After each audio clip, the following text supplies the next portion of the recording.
Right. Good afternoon, everybody. Once again, it's good to see the students in the class, and for everybody who will later have a chance to watch this video on YouTube in the LSLP session webinar series in our channel. Welcome to another webinar and another presentation. We're gonna get to discuss things related to literacy. So today I'm super excited. Well, and I think I say this in every video, but with good reason. I'm super excited to have today a very good friend and incredible scholar, and again, an all-around super nice guy, in Dr. Earl Aguilera, who's joining us. He's joining us from Fresno, California,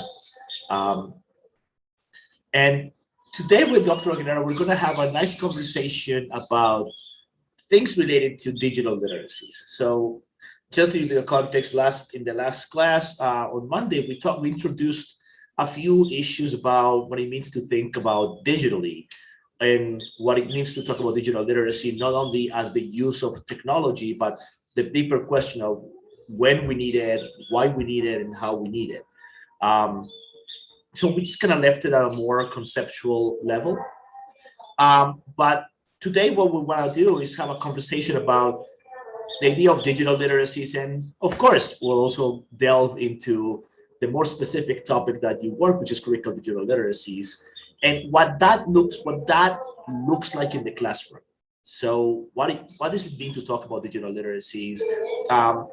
What does it mean to bring it to the classroom? And if you can also, of course, you can also share with us today examples of your own research, your own work, things you have done yourself, done with students that bring us closer to digital literacy. As always, all the students in the crowd are encouraged to write your questions to the chat, or at any point raise your hand and engage in conversation with Dr. Aguilera. So with that, Earl, welcome on board, and we're looking forward to the conversation we're going to have today. All right, great. Dr. Mora, thank you so much for welcoming me, and thank all of you for welcoming me into your space.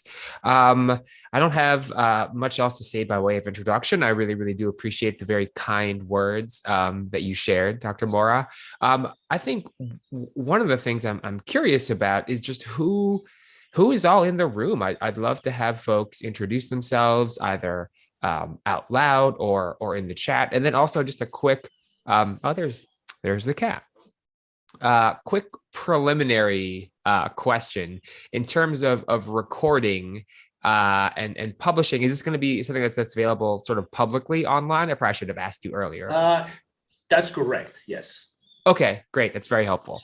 Just because as some folks that work in activist and organizing and critical spaces understand, we have to be strategic about what it is we put out into the world, right? In terms of who might have access to it and how those words might be used, right, in different ways. So good, very helpful. But actually, I really like this this introduction, because that also, I mean, at some point it would be really good to also have that conversation about what it means to move text to digital spaces. I mean, you're talking about issues of access and information.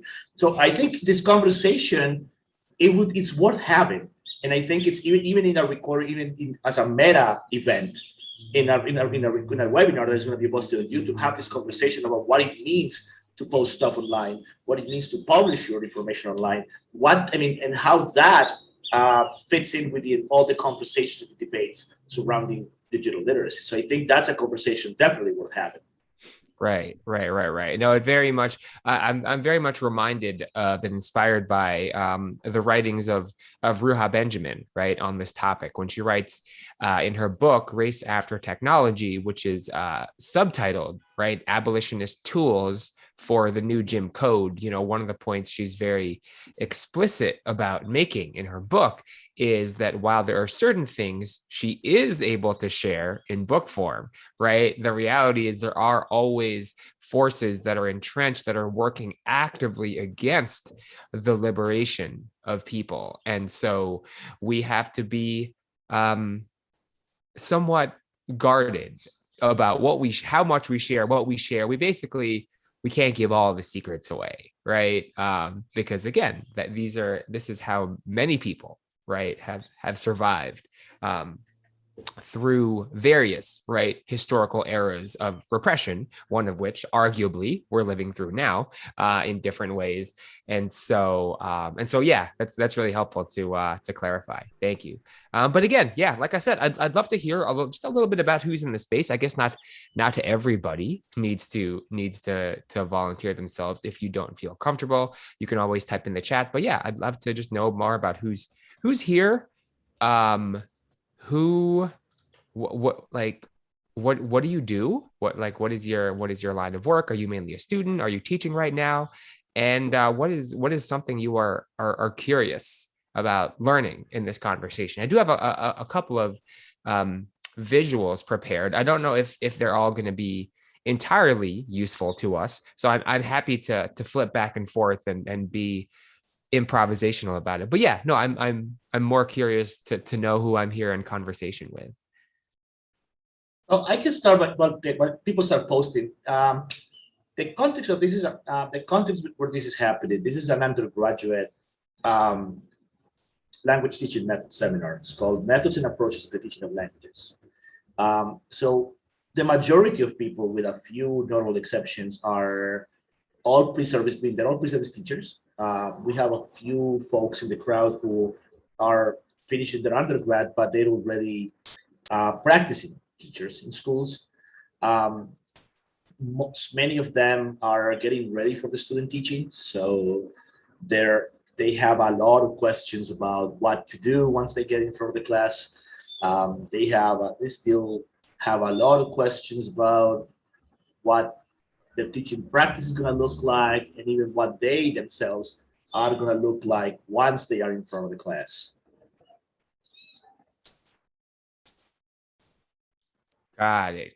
So very, in a lot of ways, very similar to many of the students that I'm working with here as well at the university. Okay, great. Okay, well then maybe actually some of this will be useful for people to see and hear.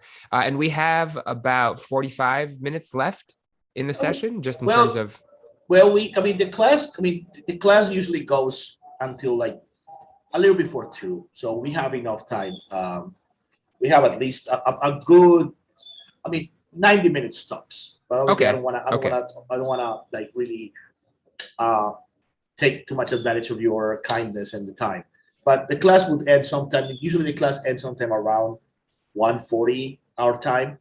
So that gives us enough. That gives us plenty of time to have to deploy and have conversation.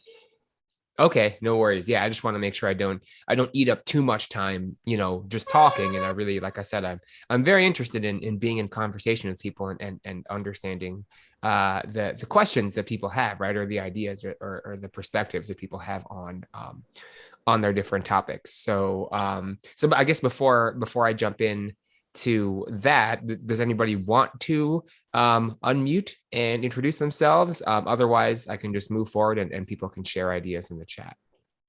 Folks, the room is open. If anyone wants to take the plunge, we'll give you a few seconds to shake the fear and turn on your microphone.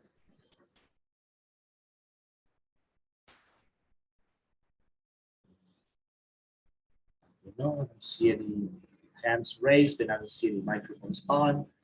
So let's just, I imagine once you start talking, some people will start coming with more questions. So we can just go ahead. Okay, great. I am going to go ahead, if it's okay with you, and just share some visuals for folks, just to kind of help kind of ground us in some of the things that I'll be discussing today.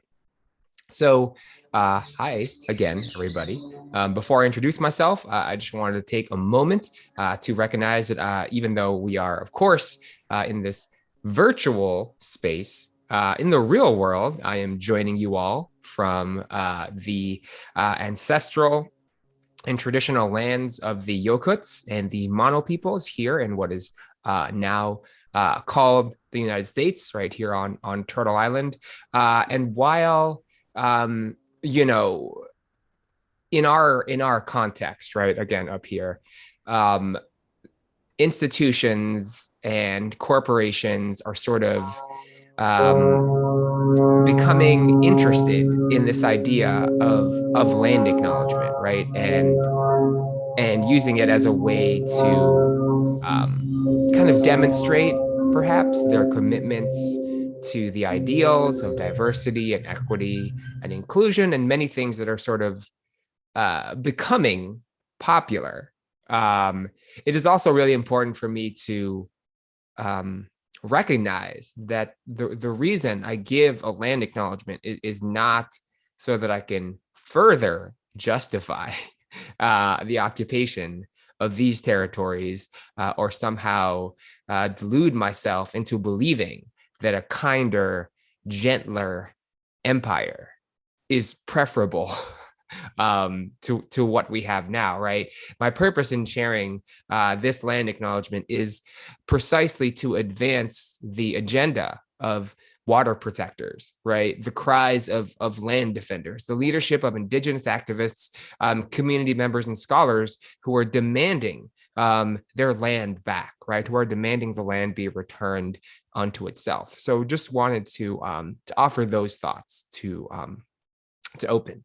As Dr. Mora kindly introduced, my name is Dr. Earl Aguilera. I'm currently an assistant professor in the Department of Curriculum and Instruction at California State University, Fresno. My family, you can see in the bottom right-hand corner, is originally from the Philippines, and I'll have little maps down there because I think part of what I'm hoping to share is also a little bit of the kind of geographic movement that's kind of informed a lot of my own life experience. So most of the so let me step back a little bit. So I was a former high school English language arts teacher in the US, certified for grades 9 through 12. I also have a certification as a reading specialist, and that is my expertise there is mainly in grades 4 through 12. When I was getting my master's degree, I specialized in adolescent and adult literacy. So in educational psychology, generally, experts agree that that adolescence is defined, at least in the U.S., right, as beginning around what we consider to be the fourth grade, and so that's really kind of where I draw the line of my expertise. And typically, if I'm consulted for something for younger grades, I will usually get a second opinion or usually call somebody in who's got a stronger scope of practice in that area, if that makes sense. So that was my background. Although these days I spend most of my time working with students that are actually not very different, I think, from folks in the room, right? Many of the students I work with are also later in their undergraduate years. They are finishing their degree programs, and then the way that certification works here, teaching certification works here in California, you do your coursework and you take your tests and you get your certification after you complete your undergraduate. The cat is shouting at us. Hold on, cat. So a lot of the students I work with are also very much kind of in a similar position, right? And have lots of similar kinds of questions about what teaching is going to be like, what are the things they need to expect, what are the challenges, what are tips or things they want to keep in mind. So I'm happy to be in community with you all, and then hopefully we can kind of talk around similar issues that I talk about with my own students. As Dr. Mora alluded to, a lot of my work these days is kind of focused on an area that we're referring to, those of us in the field are referring to as critical digital literacies. And so to sort of break that down a little bit, there are two ways that I think about that concept, right, these days.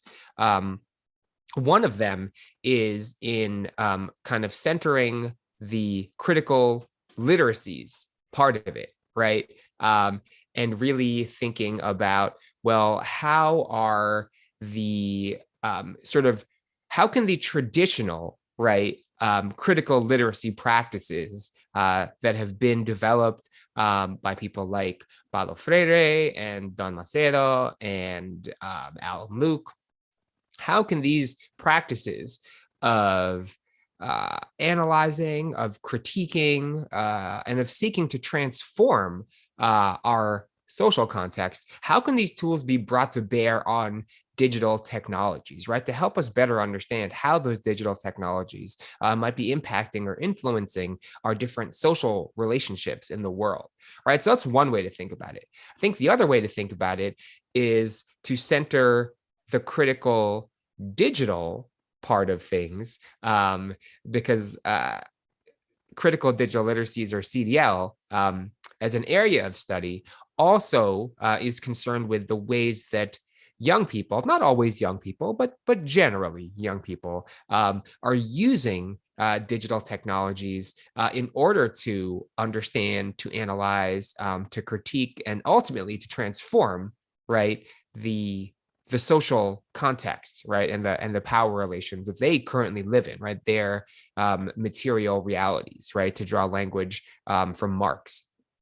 So just a little bit about the and thank you very much for the comments. So those of us that move, as Dr. Morris says, into higher education often have previous teaching experiences in school. So obviously, I think many people in this room mainly have their aspiration to go into the classroom, which I think is a really, really great thing. It is the pathway that I followed. But in the future, if you decide that there are kind of other career paths that you're interested in, of course, know that those paths are open. There are many paths that are open to you now, even after your teaching degree, and even after you get your some years of teaching experience. So I started my teaching career in Philadelphia, Pennsylvania, what is now known as Philadelphia, Pennsylvania, the traditional and ancestral land of the Lenape peoples, in a program called Philadelphia Freedom Schools. And this was interesting to me because despite the fact that the majority, right, of school curriculum here in the US arguably is designed, is crafted, is taught from a very sort of westernized, imperialistic, kind of Eurocentric perspective. The Philadelphia Freedom Schools program was very Afro and very Latino centric. And so it was really, really interesting and very formative for me to experience such a program, because it really helped to shape the way that I think about the possibilities of what schooling could be like, right? And what curriculum and instruction and community, right, could look like. This is a picture of myself with my good colleague Will Childs. This is a morning practice that we did with our students called Harambe. So we all got into a big circle. We read books aloud, short picture books aloud to the students. We did chants and cheers, and we danced. We just got everybody kind of excited, right, for their learning for the day. Oftentimes it was the teachers, right, that were sort of the masters of ceremonies in these cases, as you can see. Although, again, part of our job was also just to mainly get the students hype and get the students woken up and excited, right, for their work that day. From there, I got my teaching certificate. I finished my coursework in Pennsylvania, and I got my teaching coursework my certification itself. I passed my test in New Jersey. So I was certified to teach in New Jersey, the land of the Lenni Lenape, the Nanticoke Lenape nations. And the school that I taught at, Christ the King Prep, was just a small Catholic school. It was really interesting because despite the fact that it was a Catholic school, and traditionally in the US, that label is kind of associated with folks that have means, right? Folks that have money, folks that are able to pay for an education, a private education. But in this particular case, the network of schools that I was part of was actually very specifically designed for students of lower socioeconomic statuses. And I know that that sounds like a very noble pursuit. And I think when I was younger, I agreed that it was a very noble pursuit. I think the more time went on and the more time I spent in the school, the more I was reminded that regardless of whether it is along racial lines or ethnic lines, or in this case, socioeconomic lines, segregating students never feels like a good move in public education, right? Or at least it never has been a very good move historically, right? For anybody. And in fact, empirically, what we've seen, right, is that when all the other variables are held in place, simply increasing the diversity and simply integrating schools actually leads to a closing of what people refer to in the US as the achievement gap, right? Even with all other variables held constant. So I found myself a little bit disillusioned by the context, even though I was absolutely in love with the students. In fact, you can see, so the man in the front, he's a little bit blurry. He's a little bit out of focus. That was one of my former students, Lamar Washington. And I was colleagues with Lamar's brother, Gregory Cornegay. He taught math and I taught English language arts. And then now Lamar himself teaches at the school. So really, really, just a nice thing to see the families and kind of the generations move forward and continue to support their communities. So from here, I was really, really interested now and committed to working in public education. And so I changed schools. I moved over to a school called University Academy Charter School, which is a public school in Jersey City, New Jersey, actually very, very close to where I grew up, not 5 blocks from where I grew up on the west side of Jersey City. So again, I continued to work in these very highly urbanized environments, often highly segregated, primarily with communities of color, Black students, Latino students, African students. And there was a very clear cultural divide, right, where I taught between students who identified as coming from Africa, right? Their parents were immigrants from Africa, and students who were multi-generational, right? Black Americans, really, really different cultural divide.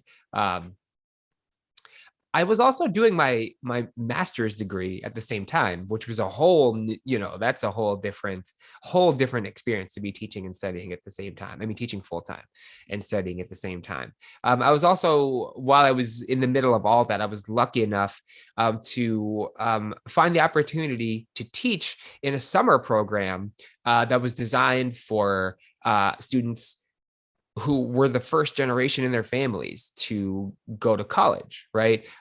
So that was a really powerful experience because it also led me to reflect on my own background, my own experiences, and the fact that despite my own kind of personal successes and professional successes, I was very much the exception to the rule. You know what I'm saying? Like, for every one of me there are in the world, like how many students of my background continue, right, to struggle, continue to be marginalized, continue to be underserved by their own educational systems. And so this was I thought, a really important way for me to reconnect, right, with this with my community. Again, this was around the city that I grew up in, and support, these students' own growth and development, entering college and hopefully graduating, right, and really changing the trajectory, right, in a lot of ways of their family's socioeconomic status. There are very few very clear pathways, right, to social mobility outside of the attainment of a college degree, no matter what degree it is, right? Whether it's an associate's degree or a bachelor's degree, research demonstrates that just transforms people's earning power, right, over the course of their lives, and really can potentially have a major impact, right, on their own families and future generations of their families, socioeconomics. This was kind of a weird, I don't know why I threw this in here.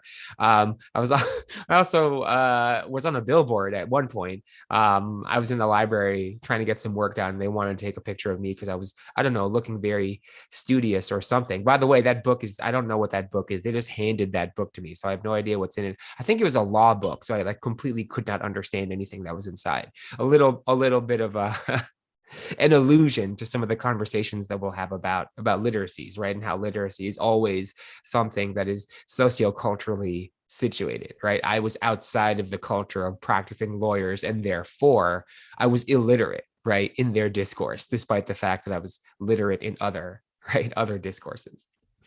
And then from there, you can see on the map just a very sudden westward transition over to the traditional lands of the Acomel, Ohodam, the Pipash Indian communities in Arizona, what is currently known as Tempe. I went to Arizona State University for my doctorate, and there is really where I started to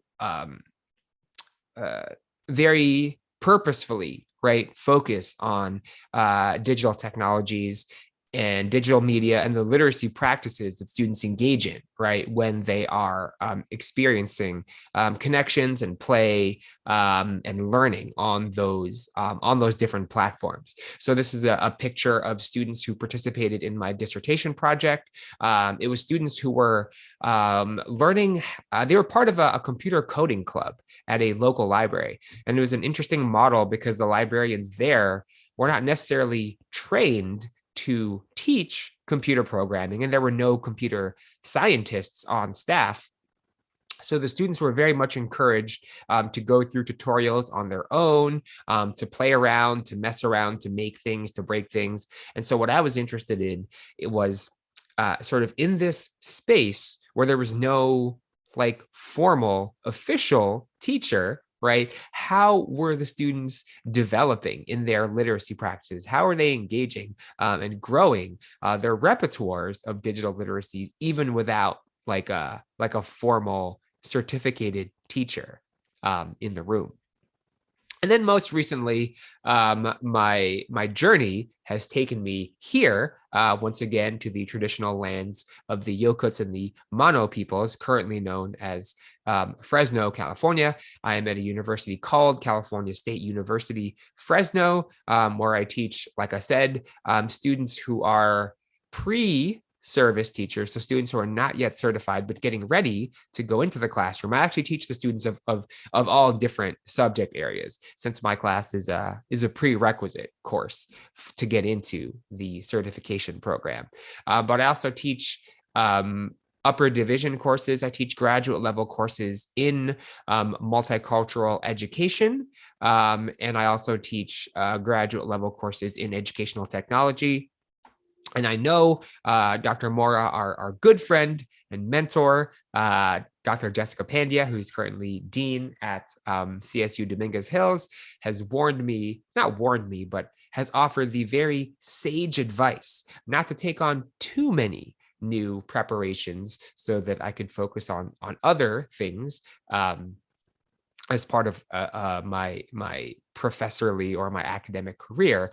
I am taking on one new one new course to prepare in the spring, which is a learning sciences course. And I'm actually really excited about it because I haven't worn my learning sciences hat since I was in grad school. And so I'm really, really excited to jump back into the field and to engage our students in a very modern understanding of the learning sciences, right? Oftentimes, and I'm guessing many folks in this space have experienced it, right? So much of the literature that is drawn on in educational classes is a little bit what is the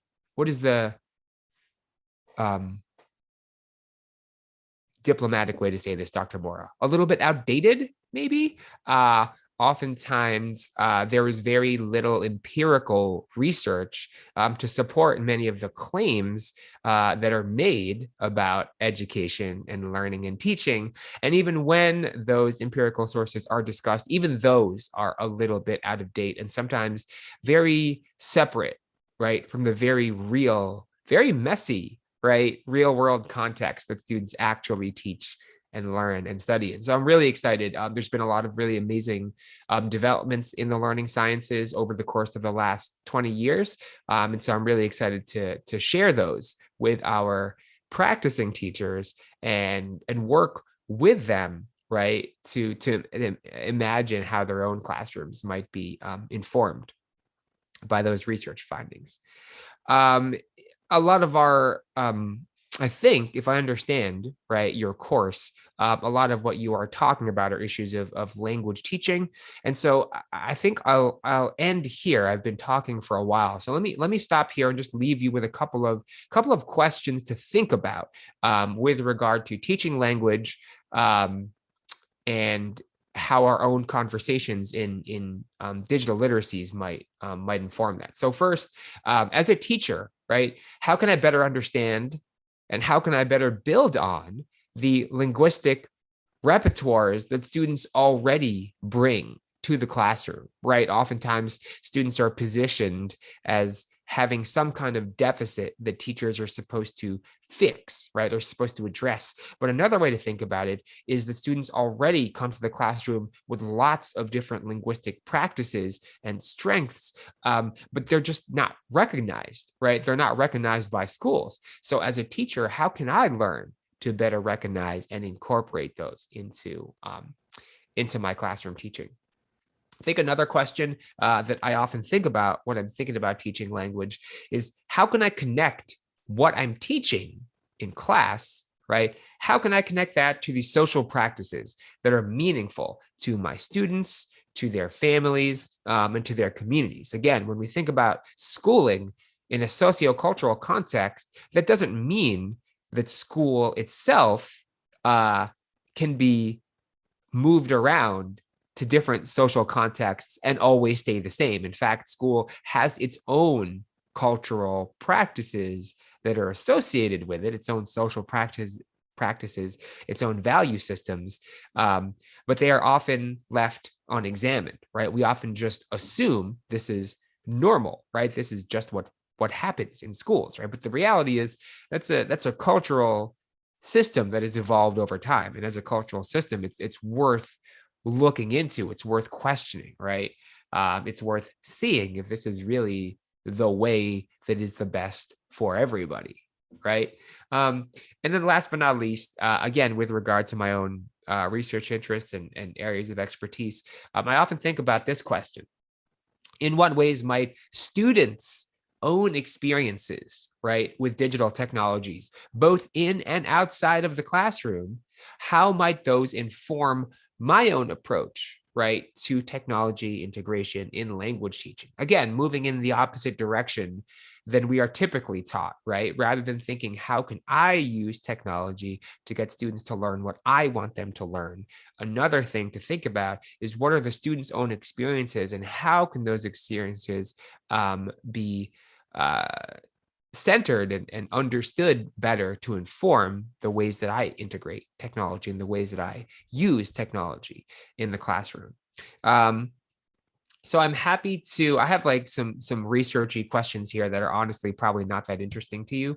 But on this slide deck, I've got a list of some further readings. So I'm happy to share this list with people in case folks want to learn more about the work I've done in this area and the work that I've been very grateful to collaborate with others, including your own professor, Dr. Mora. But I want to stop here and just take any questions that anybody has about anything that we talked about. Oh, thank you so much, Dr. Aguilera, for this. And I really appreciated how, I mean, the journey. I think it's important also to, in situations like presentations like these, to really get a glimpse of the journey. And I think it's useful to think about the journey because, as I was pointed out in the comment, a lot of the things we sometimes, when we move to higher ed and we start doing research, a lot of those decisions about what drives us into the fields or into the topics or to the themes that we explore, it's all the result of a journey. It's not something that just happened overnight. So it's not that you decided to do critical digital literacies. You just woke up one morning and said, boom, I just want to, this should be my dissertation topic. No, it doesn't come out of that. There is always a history. So I think it's important for, in that sense, to begin the conversation for the young teachers in the crowd to understand that everything they're doing right now, it's the foundation for everything they're going to do later. Whether they continue in the path of teaching, whether they move somewhere else, or whether they decide to go on for their graduate degrees eventually. It's all part of the journey. I really would like to invite the students to engage in conversation about those topics.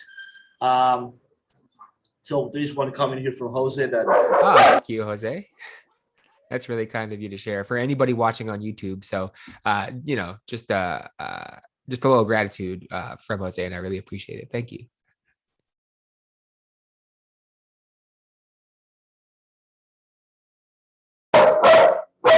Sorry, I got my dogs acting up. No problem at all. No problem at all. Take care of the dogs. We'll handle it. So while I do, okay, go over, get out. Well, this is also part of life. This is part of the digital age. We're coming into their homes. As a moment ago, we saw your cat. What's the cat's name, by the way? So my cat's name is Snoop Lion, but Snoop Lion. We call him Snoopy for short. Let me see if I can get him in the frame. Hold on. There you go. Because this is all part of, and you might be thinking, what's going on? Why are we doing this? Because this is all part of digital literacy. Yeah, he's hanging out in the back there. I would say, and we're kind of, and people are like, why are we talking about dogs and cats? Because this is all part of digital literacy in the sense that when we move digital, sometimes we start broadcasting from places that are the non-traditional places. And once we start moving into the non-traditional places, the rules change. And I think that was the point of the last question you were posing, that once we start playing with the digital realm, the digital realm has a different set of rules from the traditional, the otherwise traditional physical spaces. So there are certain rules that apply to the digital world that don't necessarily play out in the physical world. And when the physical world and the digital world begin to intertwine, at least it happens when you're broadcasting from home, or in the case of the students, you're taking the class from home, interactions change. And I think one of the consequences, and I would really like to hear your thoughts on this one, is once we start moving things digitally,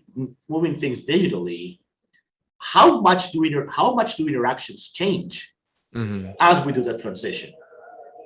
Yeah, it's a really good question. One of the things that I think a lot of people ended up struggling with and maybe continue to struggle with, right? When we had to suddenly shift to our emergency remote teaching, or what my colleagues and I have called emergency remote teaching, which is very, very different from online learning, right? Online learning is a huge field. It's actually a little almost too broad, right, of a descriptor, just because if you think about it, think about all of the different in-person learning experience that you've had, right? Think of all of the different classes that you've taken with different teachers, different professors. Maybe there were some similarities across those. I'm willing to grant that, but how many differences were there, right? How different were people's teaching styles, room organizations, philosophies, background knowledge, interests, materials they had access to? It's all so different, right? Online teaching, it's very much analogous, right, to that. When you really look closely at things, there's actually much more difference in the ways that teaching happens online than there are similarities. So sometimes when people make broad proclamations about, oh, online learning this or online learning that, or the students are tired of online learning, my first question is, well, online learning from who? Like, in what model, right? In what context? Like, what does that actually look like? Because it's very, very different. And I'm sure folks in this class have also experienced, right, very, very different approaches to engaging and connecting with students online. So I know this is a little bit of a lot of preamble, but all of this is to say, one of the big struggles that people had when moving to emergency remote teaching was that they tried to take the social practices that were valued, that were relevant in schools. They tried to take school and move that entire thing online, right? Just take the entire thing and just drop it into Zoom, right? Or into, what Canvas or whatever online learning management platform people wanted to use, right? And what people seemed to ignore, I don't know if they actually weren't aware of this, but as you pointed out, Dr. Mora, the internet comes with a very, very different set of social practices, right? It comes with a very, very different set of affordances, right, for engagement. And in terms of, sometimes folks struggle teaching, for example, or doing webinars on Zoom when it's just a bunch of black squares on the screen, and what evidence is there of engagement? I can't see anything, right? But of course, those of us that spend lots of time online, right, we know that we don't need to always see each other. You know what I'm saying? To know that we're engaged, to know that we're present. There's so many other ways that we can connect and share and exchange ideas and show engagement. I mean, we've got Jose and Harold in the chat. We had Natalia, right, dropping emojis on the Zoom. So, just so many different ways that we can communicate with each other online, and so many ways that we can and can learn and grow online. And so, to your point, I would say there's much, much more variation in the different kinds of social practices that people engage in online than many folks who are in charge of education realize, right? And I think part of what it means to become a digitally literate educator is to start to familiarize yourself with some of these practices. And because many of us are still young, right, there's not always this clear separation, right, between our students' valued social practices and our own social practices. Sometimes there are, right? And the older that we get, of course, the bigger that gap becomes. But for the most part, if you spend a lot of time on the internet, you have a good sense of what happens on the internet, right? For good and for bad. And I think the better we can be aware of that, I think the more intentional, right, we can be about our decision making in the classroom when, as Dr. Mora alluded to, we are oftentimes, right, moving between virtual and physical contexts. And a lot of times you are moving across these different virtual contexts, right? What our colleagues, right, Amy Storniolo and Anna Smith and others have called transliteracies, right? The idea that we're moving across these spaces and we're not just kind of in one. So do you want to take a look at Harold's question? Yeah, let's do that. Absolutely. Yeah. So Harold says, digital literacies when applied in classrooms are a combination of teaching with student context. If so, when does the digital part come? Is it there since the start? Yeah, that's a really, really good question.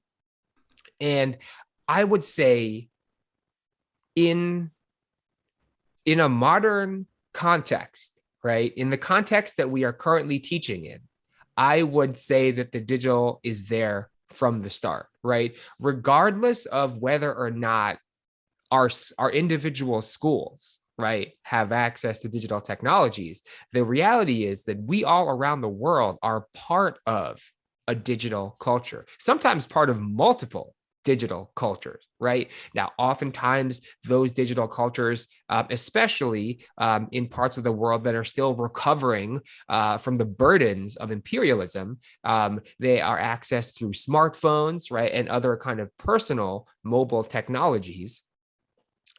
But that does not change the fact that people are already active participants, right, in a variety of digital cultures. And so in that sense, it's almost the responsibility of the school to catch up, right, to all of these kind of different digital cultures and digital social practices that our students and our communities are already engaged in.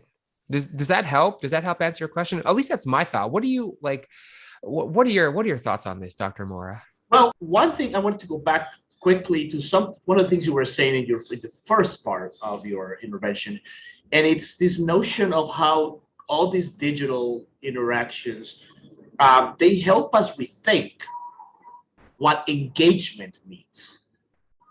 I mean, you said something very interesting. Like some people were part of this. Some people are putting things to the chat. Some people are reacting with emojis. This notion that just because I cannot see you on camera doesn't mean you're not engaged. And then to what extent, I would even raise the question, sometimes, because I know sometimes there are these open webcam policies in some places, I would raise a question of when does that become engagement and when does that become vigilance? Because there is a very fine line between keeping track of engagement or using engagement as a tool for vigilance, in the sense of I really want to monitor what you're doing, because there's this assumption that if the camera is off, then so are you. That if the camera is off, you're not engaged. That if the camera is on, you just simply turn this to zoom on and you just go take a nap. There is always this notion that, sometimes there is this deficit perception about student engagement, that unless I'm watching you, you're not engaged. Unless I'm keeping an eye on you, unless I'm watching you, you are gonna disengage from the activity and you're just gonna revert to your natural state, which is lazy. So that's problematic in the sense of even the way we think about our students, that there's this negative perception, this deficit perception about how students work, that students are lazy by default, because sometimes those ways of getting people engaged are simply deficit driven views of student participation, of student act. And on the contrary, one of the things we learn when we start looking at what students and teachers do when they start, us going back to the H-man's question about the when the digital begins, is that what happens here is there are new ways of engagement.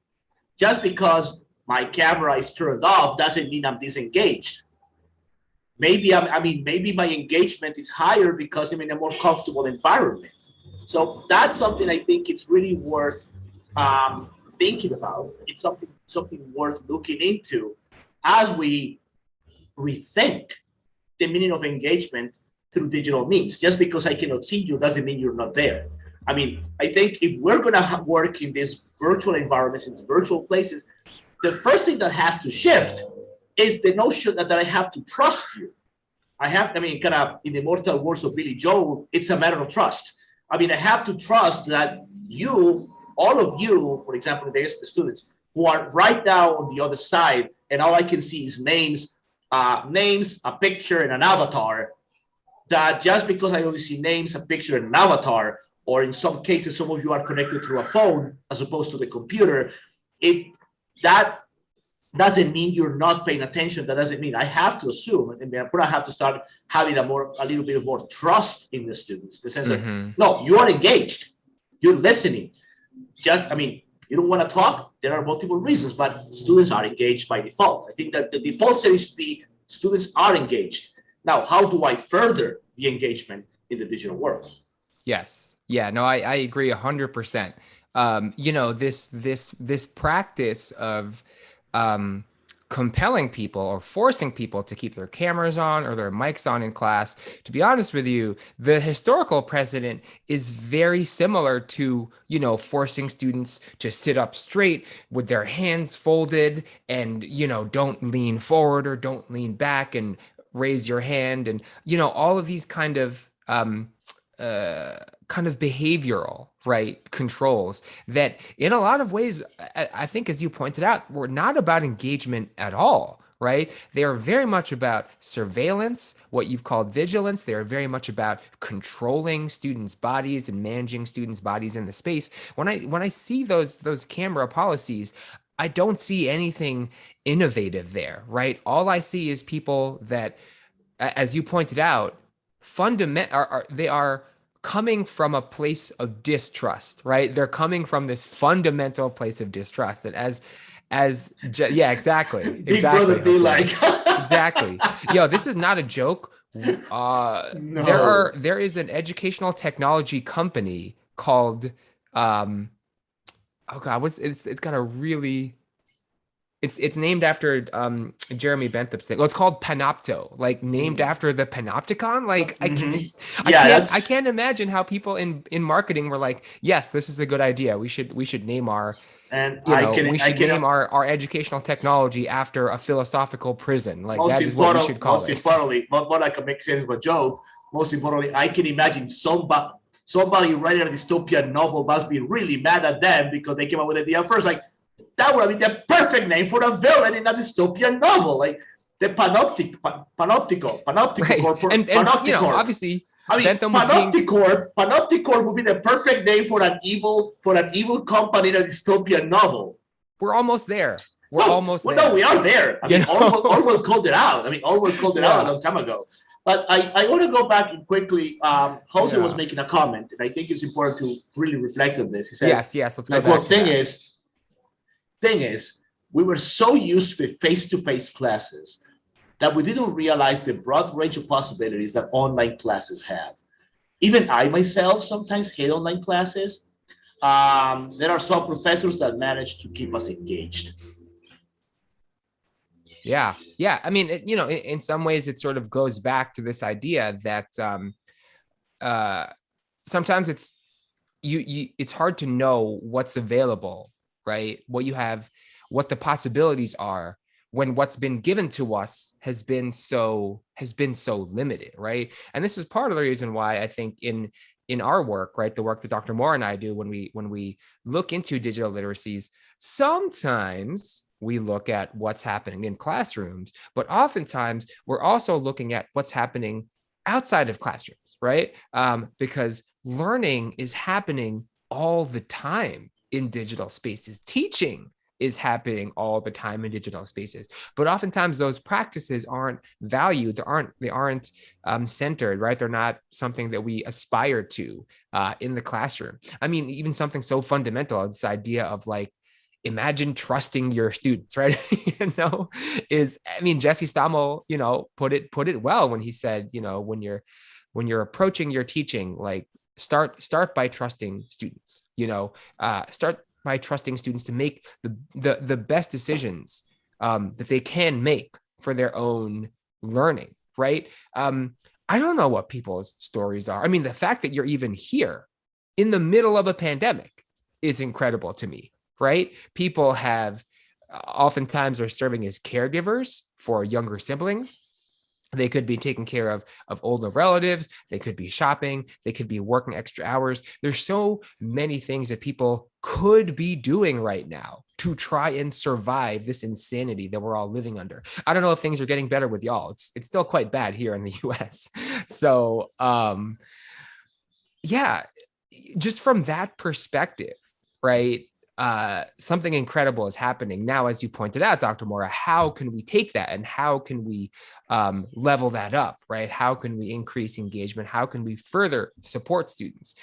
If I'm having students that are struggling with staying engaged in the classroom, whether it's online or in person, since I am teaching one of my classes in person right now, the first place I look is the mirror, right? The first place I look is what more could I be doing, right? To improve people's sense of belonging, right? People's willingness to engage and take risks. And, in fairness, it is a risk, right? To be in a space where you are asking questions, having those questions associated with who you are, like all of that we're all putting ourselves out there, right? So how, as teachers, how can we better foster that community, right, for our students is a question that I'm always thinking about. Now, of course, the mirror is not the last place you should look, as we have always talked about. Education exists in a broader social context, and as a teacher, you should not take anything that happens in the classroom personally. But in a professional sense, right, I think it's always worth asking, right, what else could I be doing here? Yeah, and I think that what else could I be doing here? It's a good segue for another question I would like to and again, students, at any point you want to jump in and keep throwing comments in the chat or turn the microphone on, you're welcome to join the conversation. But one of the things, we started talking about this idea of trust and trust the students. Trusting the students also means, I mean, there is a let's say there is a side effect, or a side effect, a prerequisite, or I mean, there is something that is connected to that, and it's this notion that trusting my students also means I have to relinquish power. That it means I have to relinquish power. And on Monday when we had the introduction to digital literacies, we said we're not gonna go into this already. Let's please burn it, throw it down the garbage chute, and never speak of it again. Digital native, digital immigrant dichotomy. Like, no, we're not gonna talk about that. We're not gonna go there. I say we burn it, throw it down the garbage chute, and never speak of it again. That's the official policy. That's my official policy with regards to that. But even in the sense, when I'm thinking about the sense of relinquishing power, it's this notion that maybe because of lack of habit or whatever, there are certain digital practices I'm not so into, that my students may be as a matter of location, ubiquity, whatever. But it's the sense of when you start going into the digital and you want to start playing with the digital, part of that becomes, or it could become a very interesting collaborative endeavor where you are going to be learning from the students as much as you're going to be teaching them. And I think, that. So I would like to see that, because one of the things that sometimes teachers are afraid to start making the switch to or infusing digital literacies is because they're afraid of putting their own fears or their own, let's say, lack of knowledge to some extent on full display. What can we tell those teachers in this regard? Yeah, it's a good question. It's a difficult question because I think you're right in so many ways, and I think this is not disconnected, right, from our discussions about criticality and what it means to be critical, right? Goldi Muhammad recently has published work distinguishing between what she calls the small c critical, which is like critical thinking, right? Thinking really hard about something, versus the big C critical, the capital C, which is really much more about power, right? And so oftentimes, if we are going to, I mean, what I would tell these teachers is that if we are going to be talking about issues of diversity, issues of equity, issues of inclusion, we cannot have that conversation separate from a conversation about power, right? Equity literally involves changing power structures, right? So that students have more of a say in their education, and we can, as we've all been pointing out, right, trust them to make the right decisions for themselves. Now, Jose brought up a really good point in the chat about professional boundaries, right? And that is part of, it's part of the game of teaching, right? As a teacher, or let's just say in the game of school, right, we all have roles to play, right?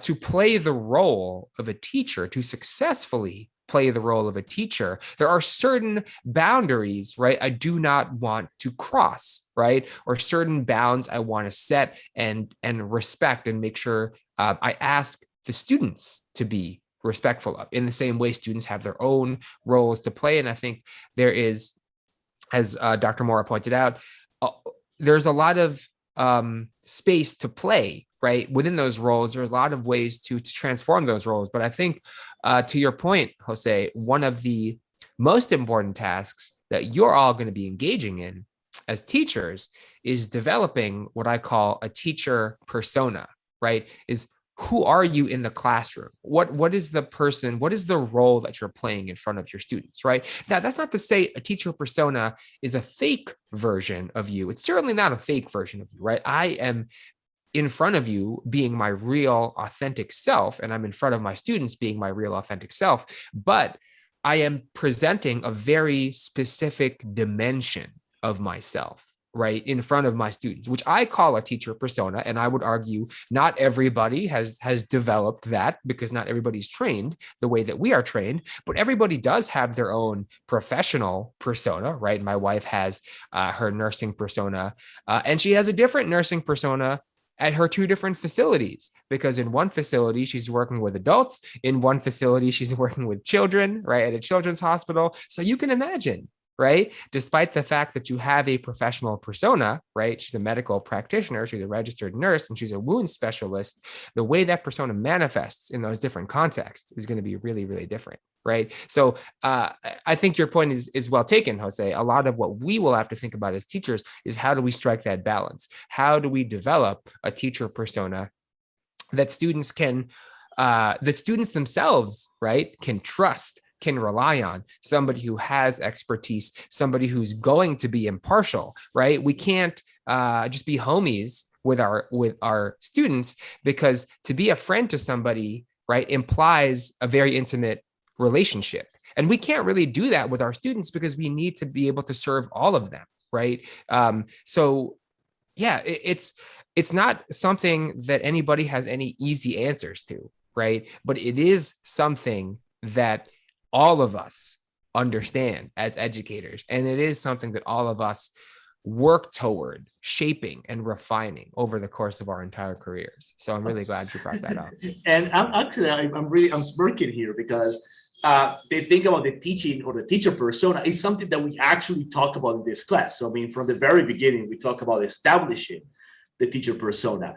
And I think that also delves with the question of digital literacies, because even if you are in front of it, whether you're in front of the camera or you are face to face, the teaching that persona still materializes. I mean, like these days, funny enough, materializes in the fact that we could be wearing sweatpants or we could be wearing shorts from the waist down, but we are like on the waist up. You see, sometimes you see people wearing sport coats and wearing ties, or wearing at least the upper part of the suit. So you still want to project that.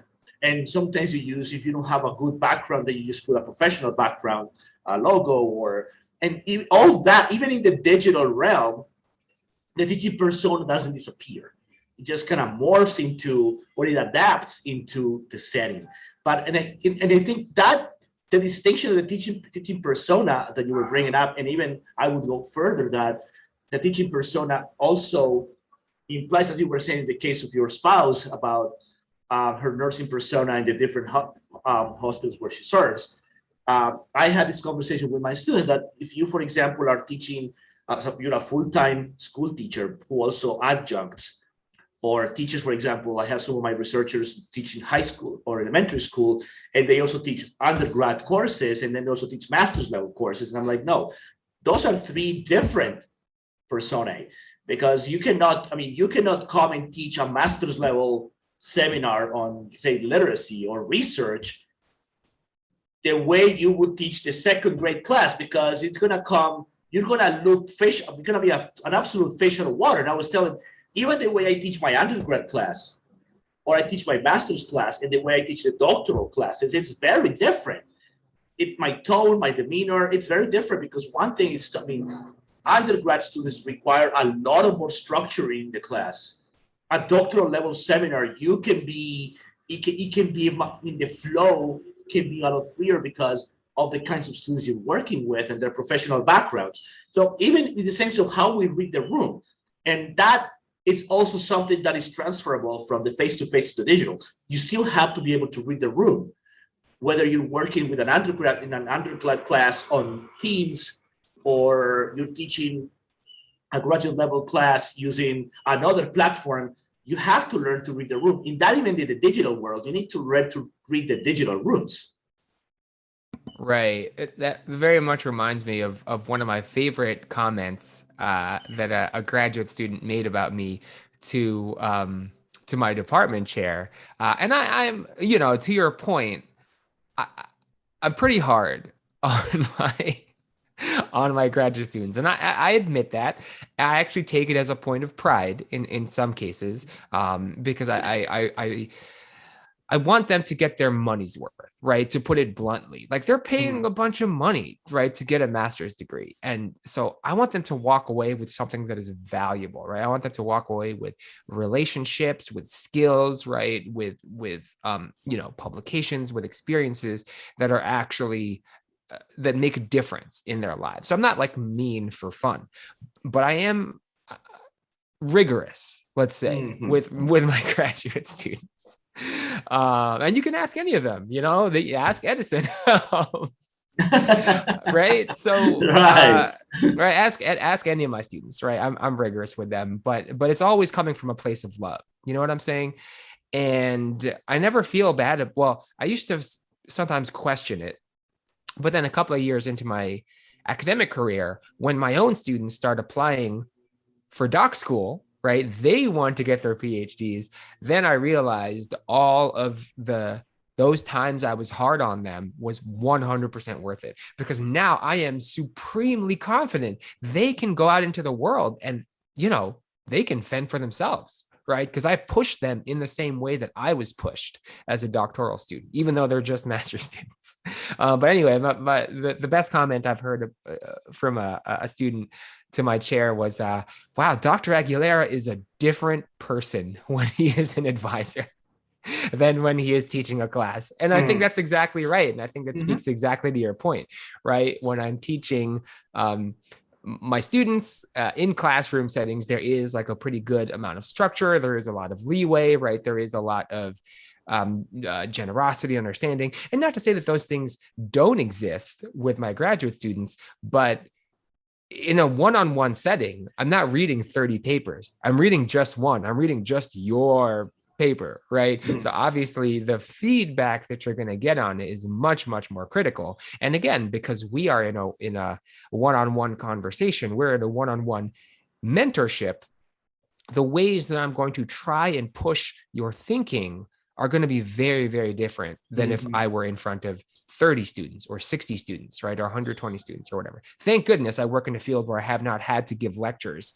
to, 100 Oh, plus amen to that. students. But it still stands, right? The relationship is much, much more intense when we're in a mentorship. So even in that Mhm. sense, right, that persona that we present can really be different. And again, just to be clear, these are not fake versions of ourselves, but they are very different aspects of ourselves that we present to others. It's interesting because at some point people are watching this be like, what? Why are we talking about teaching and mentoring when you told us this was about digital literacy? It's because those things come together. And these days, for example, with the pandemic, a lot of the advising we're doing now is virtual. I mean, I haven't talked to I myself haven't seen my grad students since the beginning of the pandemic. I haven't seen I have seen scattered moments of my research team, my research lab. I have only seen a few of them in person in the past year and a half. Most of my interactions are through Discord. Um, but still, we continue the mentorship. We continue that. So in these days, we have a lot of interactions with students who are different parts of the world, and it comes to the platform, and in the platform you still have to develop the rapport, and in the platform you still have to develop the engagement. Um, the platform you still have to be, maybe I'm not sitting down with them to look at the document directly on Word, but maybe we look at the document together on Google Drive, and on Google Drive in real time we talk about it and we give feedback. So even in that sense, the digital is permeating our actions. The digital is permeating our interactions with people. And as you said, and I think it's an important lesson for the younger ones watching this. It's, as you said, it's not that you have a split personality disorder. It's not like you're James McAvoy in that movie. No, it's not that Right. extreme. It's not James McAvoy Split. No, it's understanding, reading the room. I agree with you. My relationship with my students, my grad students, are very different from my relationships with my students in class. As I have, for example, my mentees at the research lab, we have very different. The way I talk to them is different. It's because of the circumstances and the kind of work we're doing.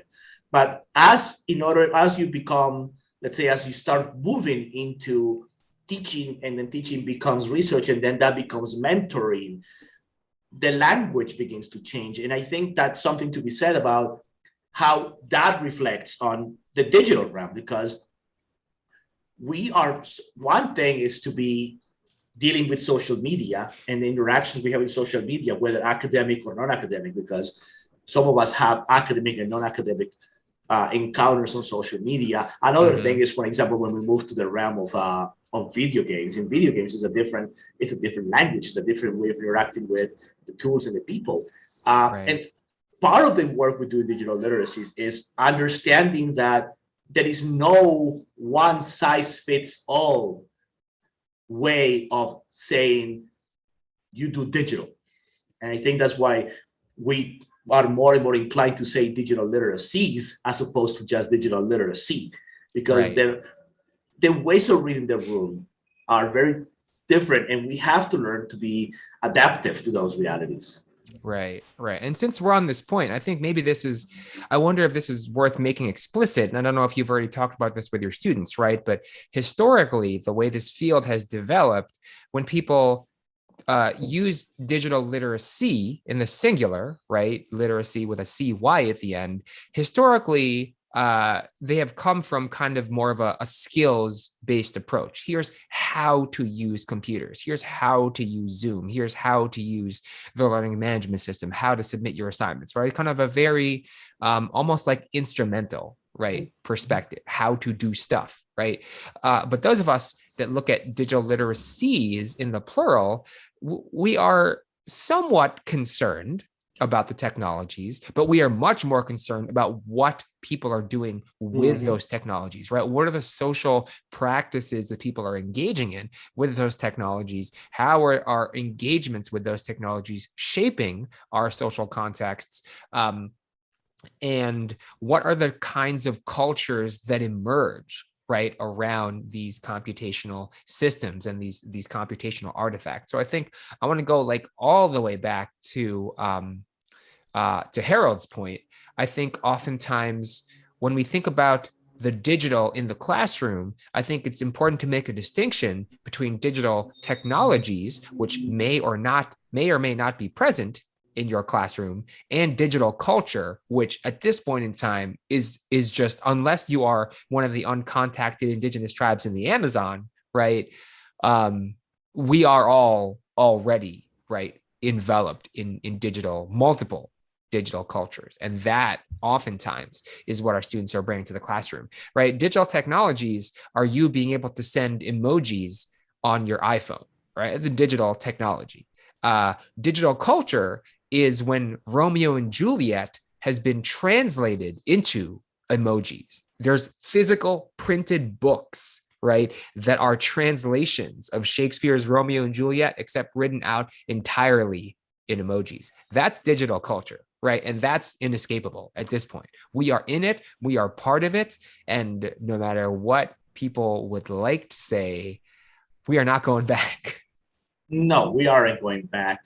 And no, and I think that's important to point out, because sometimes even when you think about the digital, I love the fact that you brought up the explanation, because even though I mentioned some of that, in the class on Monday, I think we're gonna have it here on record, that it's important to distinguish that digital literacy, and sometimes, as Brian Street always pointed out, the capital L, the capital L singular literacy versus the lowercase l literacies in plural, and what that entails in terms of the social interactions and the nature of texts and everything in between. So I think it's important to have this, and for the students to listen to that's an ongoing, that is not and it's also important to point out, it's not a settled debate. I mean, it's still going, it's still rolling. The debates are going about that. So But when you said it's important to think about distinguish digital technologies and digital culture, because when we emphasize too much the digital technology, we are actually, and we talked about that on Monday, that is the side of digital literacy that is, let's bring the tools, and expecting that just because we brought laptops and we brought smartphones and everything is going to get better and the class is going to change and everything and students are going to learn automatically. Where the reality is, no, you are disregarding the learning curves that different tools have. You're disregarding the digital culture where we'll live in. And as he says, it's inescapable, and how we navigate it collectively. I think we're not in the question of, okay, we're going face to face, we're going to stay virtual, we're going hybrid. Like, I don't know where we're going, but I know we're not going to be exactly the same we were in February 2020. Mm-hmm. That February 2022 is going to look vastly different from what we had in February 2020, because we've all had a taste of the digital, because the digital culture has fueled certain new forms of interaction in the class. The digital culture has entered the classroom culture, and it's starting to mesh and starting to create these amalgams that we don't know where they're going. I mean, even those of us who do the work of do research on digital realms, we don't know where this is going. Right. We cannot. We're basically, and I think this is the part where we can tell the students what we're doing is thinking of potential scenarios, but do we have certainty? No, we're just playing out multiple scenarios and kind of like putting them on display in our own conversations to see, okay, which ones play out at the end. Mm-hmm. It reminds me when you bring up, this challenge of, we can't just throw computers in the classroom and expect things to be okay, right? It reminds me of what Tim Fons has called instrumental and a deterministic, right, view of technology in schools. When he talks about instrumentalism, he's talking about, all right, let's do the other one first. When he talks about determinism, he means that technology, it's a view, the belief, right, the ideology that technology shapes what happens. Technology is the thing that determines what happens in schools. So now that there's Google Classroom, now our school practices are going to change, right? Conversely, the other very popular view, the other very popular ideology is that what Tim Fons calls an instrumentalist ideology, which is technology is just a tool. It can be used for good or for bad. The reality is we've seen with the Facebook papers and so many things that we've learned over the course of the last 20 years, technology is not just a tool. Well, computational technology is not just a tool, right? It's very value laden, like many other technologies, right? A car is a tool, and an assault rifle is a tool. And an assault rifle is imbued with very, very different values than a car, if you think about that, right? So in the same way, what I have been trying to develop, and this is sorry, we're getting into like PhD territory, so sorry, y'all, if I'm going too far on this, right? But what I'm trying to think about is this idea of more of a dialectic view of technology and social practice. And here I'm borrowing from Karl Marx's dialectical materialism, right? In that computational technologies inform social practices, even while social practices also inform the different ways that technology is developed, is implemented, and is disseminated, right, in the world. So that's a very, very new idea. It's a very, very half-baked idea right now. I haven't written anything about it. So this is the first time it's appearing live on YouTube, and everybody is here to be part of the conversation. And I love it. And I think, you just brought up something very interesting about the part of, this is the first time on YouTube, now everybody's part of the conversation, because one of the consequences of digital literacies, as we know, as you and I know, it's this, and you brought it up at the very beginning with the initial caveat that you had with the questions, but the initial questions and caveats that started this conversation. And I think it's important to return to that because we haven't gotten it since I see time is running. I want to make sure that we do talk about that. And it's digital literacies have a participatory nature, have a participatory dimension to them. So we don't do digital literacies just for ourselves or just to keep them to ourselves. I mean, sometimes we can do that, but and sure, some people have Twitter accounts that are private. and some people have Instagram accounts that are private. And you can still do it as a private, as a kind of a dear diary sort of thing. But most people do engage in digital literacies as a participatory event where people react to your work and people react to your pictures, and you do it as a way of collective sharing. So even in that participatory world, I think the boundaries that we place are important. What can be shared, what should never be shared. So when you put ideas, like even in the intellectual level of let's discuss ideas, I think it's always important to have those those safeguards. Digital literacy. Not everything has to go online. Not everything must be broadcast. Not every thought of mine has to go on Twitch. Not every thought of mine has to appear on SoundCloud. Not every image of me has to appear on Instagram. And I think part of that, I see the responsibility of dealing with digital literacies, and I would like to get your take on this since you brought up those initial considerations is part of teaching or helping people understand digital literacies is also understanding those boundaries and consequences. Yeah, absolutely. And, while there are, oftentimes many historical precedents, right, to the ways that we use computational technologies today, right? We've talked about this idea of a dialectic, right, a back and forth. There are things about a modern networked society that are somewhat new, right? The speed at which information can spread, the scale, the automaticity, right? All of that. And so, in terms of thinking about what we share, how we share, who has access to it, right? These are questions that are very impacted, right, by the context that we live in, especially because even in this modern day and age, right, even in what I and others would refer to as a digital culture, we are still not ready as a society, right, to regulate and legislate around these things, right? It's one of the reasons why social media companies like Facebook have been able to get away with some of the things that they have, because we simply do not, like, our governments are not ready, right, with the legislative frameworks that are necessary to protect people, right, in these times, and to counter, right, so many of the impulses toward surveillance, toward capitalism, toward imperialism, toward colonialism that drive many of these tech giants, whether they say it or not, right? And I don't mind this being on YouTube. I'm talking to you, Jeffrey Bezos.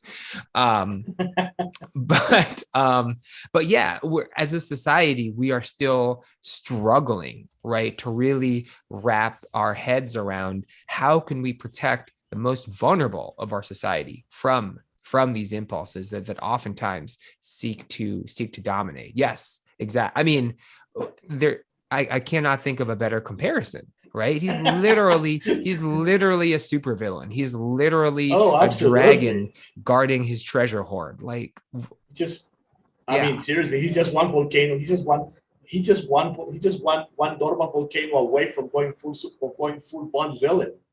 And of course, this is not to single him out, right? This is all of the giants, all of the billionaires. This is Zuckerberg, this is Gates, this is Jack Ma, this is Mohammed bin Salman, right? This is all of those folks.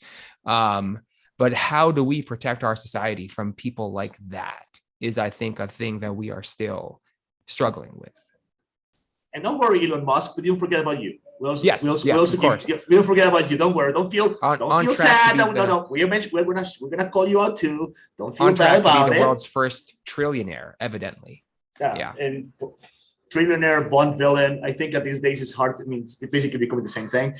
And we could go on forever. Because I love talking to Dr. Aguilera. He's a great scholar and very good friend. But I think that this is the time where we're going to start winding down, because we also want to respect and honor your time. I I know that there were very few questions. The students, and sometimes the tendency in these webinars is they prefer to listen and really soak it in. I mean, the students they're very receptive. So, and they're very engaged and very good listeners. And sometimes active listening. Listening is also a good way of engagement in situations like this.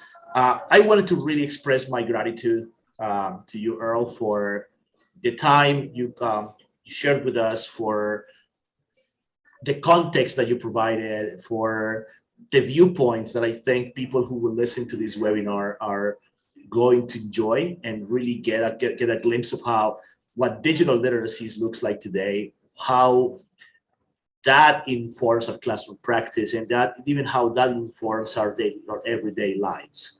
So definitely thank you so much for spending some time with us this afternoon. I really, really appreciate it. Sure. Yeah. Thank you. Thank you very much for having me. For anybody who wants to stay in contact outside of this space, I am on Twitter at prof_A. That's AYYYE. My email is right there, eaguilera@csufresno.edu. And then I briefly alluded to a reading list, but if you want just kind of a basic sense of the research and the writing that I do, there's a short reading list on that website that I just put in the chat. So again, Alejandro, thank you very much. Thank you, Jose. Thank you, everybody, for being here. Again, there are a million things you could be doing right now, but really, really appreciate you being in the space. Thank you as well, Harold. And hey, have a great rest of your semester, everybody, or the rest of your academic term. Thank you, Tatiana. Thank you, Corina. Thank you, Susana. Valentina, I appreciate you. Thank you all so much. Yeah, have a great rest of your day. Thank you so much, Earl. And once again, for everybody watching this, I remind you that this is going to appear on YouTube, on the LSLP YouTube channel, in the LSLP in Session series, where we feature a lot of webinars like this with local and international scholars talking about literacy and qualitative research. So you're welcome to enjoy this one and enjoy the rest of the videos that are part of this collection. For everyone, once again, thank you so much for the conversation and for the engagement. And everybody have a very, very good afternoon. Thanks, everybody. Bye-bye.